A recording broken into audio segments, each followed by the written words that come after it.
As we reported, former special counsel Robert Mueller will break his silence again, this time taking questions in testimony next month before two committees in Congress. Yamiche Alcindor is here with me now to break down the legal and the political issues at stake. Hi, Yamiche. So we know a lot of people are going to be watching the day Robert Mueller testifies. What do we know about the format, what this testimony is going to look like? Well, on July 17th, we know that Washington is really going to be at a standstill because everyone wants to know what Robert Mueller is going to say when he's testifying before Congress. What we know is that it's going to be two separate hearings.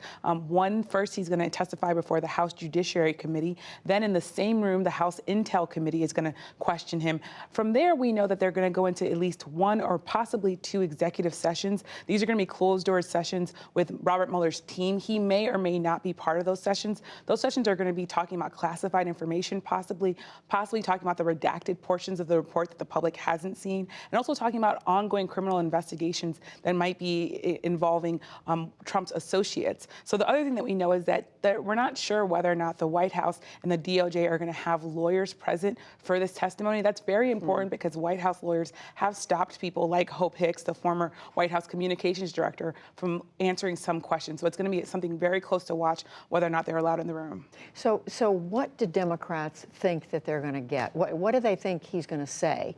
And how are Democrats reacting to the fact that they even got this agreement for him to testify? And what are Republicans and the president saying?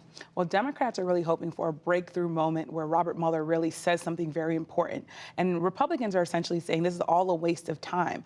On the Democratic side, one aide summed it up to me this way. She said, most people don't read the book, but they watch the movie. So essentially what they're saying is Robert Mueller, even though he put out this 448-page report and spoke to the public for 10 minutes, they want him to really explain to people what he found, what his team of investigators found as they were interviewing people in the White House. So they're going to be asking him all sorts of questions about the report. So even if he doesn't say anything new, Democrats are going to be happy about that.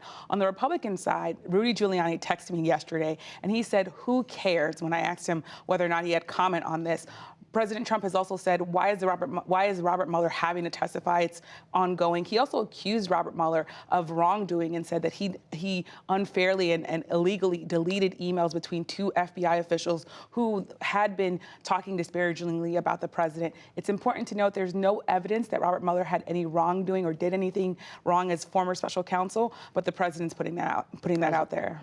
So bottom line, Yamiche, what do they expect Robert Mueller can say? What do they expect him to say?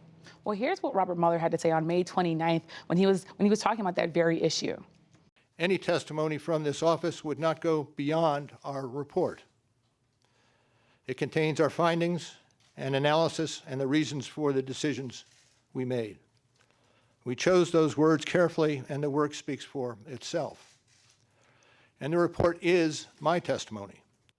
So former DOJ officials have been telling NewsHour that he can't talk about ongoing criminal investigations or classified information, but anything else that he decides he doesn't want to talk about, that's Robert Mueller's judgment. So it sounds there that he doesn't want to go past his report, but that's really going to be a judgment on his part. But they're going to be trying to push him on some things about why he made certain decisions. Absolutely, including why didn't he subpoena the president to sit down for an in-person interview as part of the investigation. Yamiche Alcindor reporting for us on all this. Thank you very much. Thanks, Judy.